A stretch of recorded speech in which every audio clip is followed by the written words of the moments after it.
Everybody turned on the news, they heard about this, they're shocked. But there's a through line through American history of violence that pops up periodically. We have had 4 presidents assassinated. We have had a half a dozen attempts on a half a dozen presidents that were very serious. Teddy Roosevelt was giving a speech and somebody shot him. The only thing that saved his life was he happened to have his thick speech in his vest pocket. The bullet went in and it got stuck there.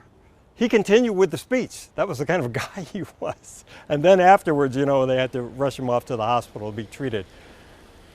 Violence is as American as apple pie. This is what the complaint was in the 1960s, and it is still a complaint against America. Other countries don't have the kind of violence, political violence, that we have. It's one of the prices we pay for having the democracy that we have. How do you see the next several months shaping out with this in mind? Well, of course, for the Republicans, the fact that there was an attempt is going to rile them up. The base is going to be riled up. They're going to accuse the left. I see that Steve Scalise, congressman high up in the Republican hierarchy, who himself was the victim of an assassination attempt a few years ago, he's claiming that this is the Democratic Party or left-wingers who are going after Donald Trump. So for political purposes, this will work to the advantage of the Republicans. For the Democrats, I'm sure when they turned on the news today, they were thinking, oh my goodness, this is the worst possible thing that could happen to us, because now it paints Donald Trump, who has been depicted as kind of a bully, as a victim. Wow. So one of the questions is always, is this a phenomenon of a particular time, a particular place, or is this just something that's endemic and we just happen to be, it's lucky that we haven't had a president who's been lost to political violence for a long time, since John Kennedy. But there's 2 answers to that question. One answer is, yes, of course, some periods are more susceptible to political violence. The 1960s, Martin Luther King, John F. Kennedy, Robert Kennedy, on it went, right? So definitely there was something in the air, something in the history and the society at that time. But also, just because we have so many guns in this country, we have more political violence because the weapons of choice are available.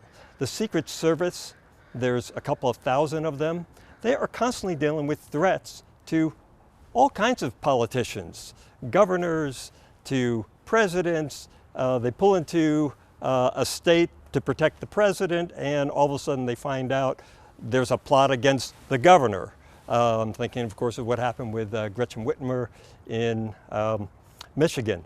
So, when you think of past presidents, Barack Obama probably had more threats against him than any other president in our history, because he was our first black president, and that riled up a certain part of the American populace.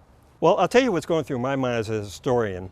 The last time we had a serious attempt on a president in this kind of a time period was Franklin Roosevelt.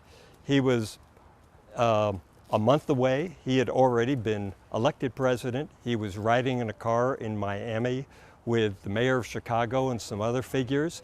The mayor of Chicago was hit and killed. FDR was not. He was saved just through luck.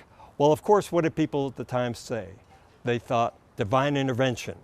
I am sure we're going to be hearing that from a lot of Republicans who think that Donald Trump is fantastic and that there's some kind of divine intervention here. So we're going to be seeing that theme. So it'll be interesting to watch over the next few days how this assassination attempt is used politically and what form it takes.